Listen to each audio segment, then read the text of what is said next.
যে বিয়ের আগে নিজেদেরকে পবিত্র করে নিয়েন আর কি। যদি অপবিত্র জীবনেও থাকেন, বিয়ের আগেই নিজেকে পবিত্র করে নিয়েন। কারণ এটাই স্বাভাবিক যে একজন পবিত্র সত্তা আরেকজন পবিত্র সত্তাকে পাবে, এটাই স্বাভাবিক। অপবিত্রতা পবিত্রতা কখনো একসাথে হয় না। যদি একসাথে হয়ে যায় তখন বিশ্বযুদ্ধ লেগে যাবে আর কি। কথা বুঝতে পারছেন? নিজেকে আগে পবিত্র করে নিয়েন। আর পবিত্র করার জন্য আল্লাহর কাছে প্রমাণ করতে হবে যে আল্লাহ, আমি তোমার বান্দা বা বান্দি। যখন আল্লাহ পাক দেখবেন হ্যাঁ আপনি সত্যি অনেস্টলি মন থেকে তওবা করছেন এবং পবিত্র হওয়ার চেষ্টা করছেন, আল্লাহ পাক সুযোগ করে দিবেন ইনশাআল্লাহ তাআলা।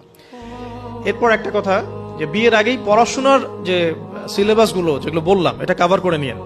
কারণ বিয়ের পরে এটা বলা সহজ যে বিয়ের পরে করে নিব, কিন্তু বিয়ের পর রেসপন্সিবিলিটি বাড়বে, এটা করার জন্য খুব একটা বেশি সময় পাবেন না।